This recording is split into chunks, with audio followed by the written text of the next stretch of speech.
Malappuram താനാളൂരിൽ autorickshaw ഡ്രൈവർക്ക് സ്വകാര്യ bus ജീവനക്കാരുടെ ക്രൂരമർദ്ദനം. വട്ടത്താണി സ്വദേശി മുഹമ്മദ് യാസിറിനാണ് മർദ്ദനമേറ്റത്. ഭാര്യയുടെ ഫോട്ടോ എടുത്തത് ചോദ്യം ചെയ്തതിനാണ് മർദ്ദിച്ചതെന്ന് മുഹമ്മദ് യാസിർ പറഞ്ഞു. വളരെ ക്രൂരമായ ഒരു മർദ്ദനം നമുക്ക് ദൃശ്യങ്ങളിൽ കാണാം. കായിക ബലത്തിന്റെ ഒരു അഹങ്കാരത്തിൽ സ്വകാര്യ ബസ്സിലെ ഡ്രൈവർ പുറത്തേക്കിറങ്ങി അടിച്ച് താഴെ ഇടുകയാണ് മുഹമ്മദ് യാസിനെ ചെയ്യുന്നത്.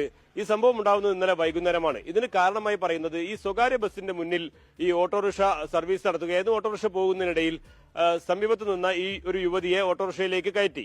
സ്വകാര്യ ബസ്സിലെ ഡ്രൈവറും കണ്ടക്ടറും അതുപോലെയുള്ള ജീവനക്കാരും ഒക്കെ ധരിച്ചത് ഈ ബസ്സിന് മുന്നിൽ ഓട്ടോറിക്ഷ പോവുകയും ബസ് യാത്രയ്ക്ക് വേണ്ടി കാത്തു നിൽക്കുന്ന യാത്രക്കാരെ ഓട്ടോറിക്ഷയിൽ കയറ്റിക്കൊണ്ടുപോകുന്നു. അതായത് തങ്ങൾക്ക് അവരുടെ യാത്രാക്കൂലി കിട്ടുന്നില്ല എന്നൊരു പരാതിയാണ് ഇവർക്കുണ്ടായത്. പക്ഷേ ഇവിടെ സംഭവിച്ചത് ഈ മുഹമ്മദ് യാസിന്റെ ഭാര്യയെയാണ് റോഡിന്റെ ഒരു സൈഡിൽ നിന്നിരുന്ന ഭാര്യയെയാണ് ഓട്ടോറിക്ഷയിൽ കയറ്റിയത്.